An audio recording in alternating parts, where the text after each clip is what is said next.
सोचिए, जिस विक्रांत को अपनी शादी की तारीख तक याद नहीं, वो अचानक घूंघट उठाते ही मन्नत को पहचान लेता है और ठीक उसी पल दुल्हन की जगह बैठी लड़की मान्यता नहीं, बल्कि खुद मन्नत निकलती है। पूरा मंडप सन्न रह जाता है। सम्राज्ञी के हाथ से थाली छूट जाती है और यहीं से शुरू होती है ऐसी कहानी जो आपको आखिरी सेकंड तक स्क्रीन से हटने नहीं देगी।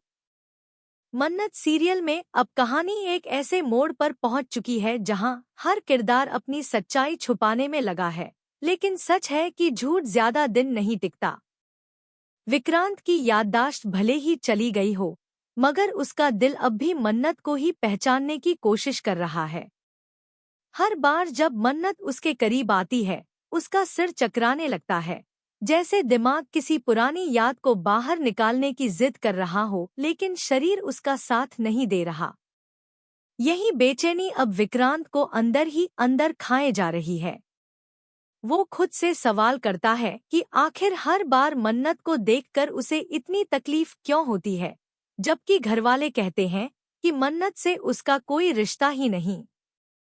यहीं से विक्रांत के मन में शक का बीज बोया जा चुका है और यही शक अब पूरी कहानी को नया मोड़ देने वाला है। दूसरी तरफ सम्राज्ञी की चालें अब और तेज हो चुकी हैं। उसे अच्छी तरह पता है कि अगर विक्रांत की याददाश्त लौट आई तो उसका सालों पुराना झूठ बेनकाब हो जाएगा। इसलिए वो हर मुमकिन कोशिश करती है कि मन्नत और विक्रांत कभी आमने सामने ना आएं, कभी बात ना कर पाएं। मेहंदी वाले दिन जब गलती से विक्रांत के हाथों से मन्नत के हाथों पर मेहंदी लग जाती है तो सम्राज्ञी की धड़कनें रुक जाती हैं। उसे साफ नजर आता है कि तकदीर बार बार मन्नत और विक्रांत को पास ला रही है, चाहे वो कितनी भी दीवारें खड़ी कर ले। यही देखकर सम्राज्ञी एक खतरनाक फैसला लेती है।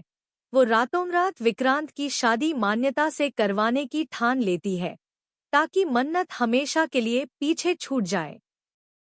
लेकिन विक्रांत को भी अब चीजें सामान्य नहीं लगती। जब सम्राज्ञी अचानक शादी की तारीख बदलने की बात करती है तो विक्रांत सीधा सवाल पूछ बैठता है कि आखिर इतनी जल्दी क्यों। सम्राज्ञी बहाने बनाने की कोशिश करती है, मगर विक्रांत का दिल मानने को तैयार नहीं। उसके अंदर एक अजीब सी बेचैनी बढ़ती जा रही है, जैसे कोई अनदेखी ताकत उसे रोकने की कोशिश कर रही हो। ठीक इसी वक्त जब मन्नत शादी वाली जगह पहुंचती है तो सामने का मंजर देखकर उसकी सांसें थम जाती हैं। मंडप सज चुका है, पंडित मंत्र पढ़ रहे हैं और दुल्हन के कपड़ों में कोई और बैठी है। मन्नत का दिमाग तेजी से चलने लगता है। वो जानती है कि अगर उसने अभी कुछ नहीं किया तो सब कुछ हमेशा के लिए हाथ से निकल जाएगा। बिना किसी को कुछ बताए मन्नत एक हैरान कर देने वाला कदम उठाती है।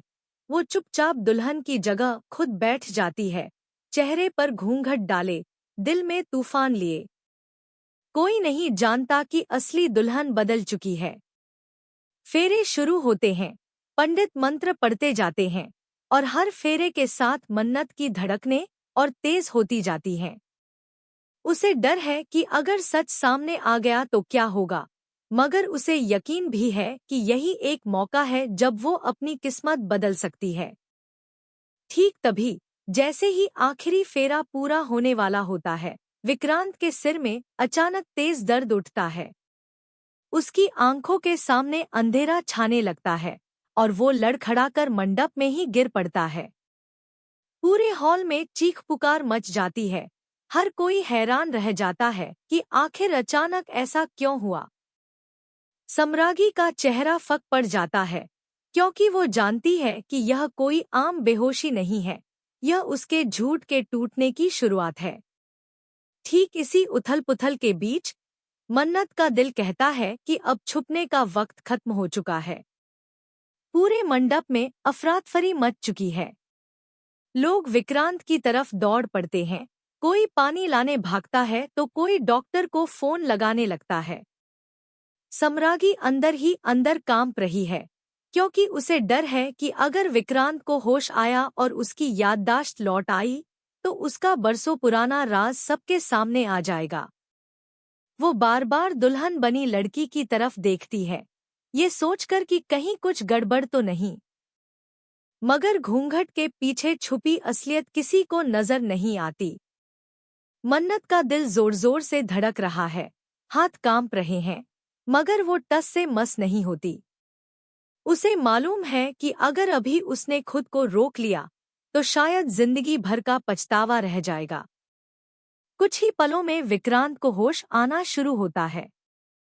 आंखें खुलते ही उसका सिर भारी लगता है, मगर इस बार कुछ अलग महसूस होता है। जैसे दिमाग में सालों से बंद कोई दरवाजा अचानक खुल गया हो। एक एक करके पुरानी यादें उसके सामने किसी फिल्म की तरह चलने लगती हैं। मन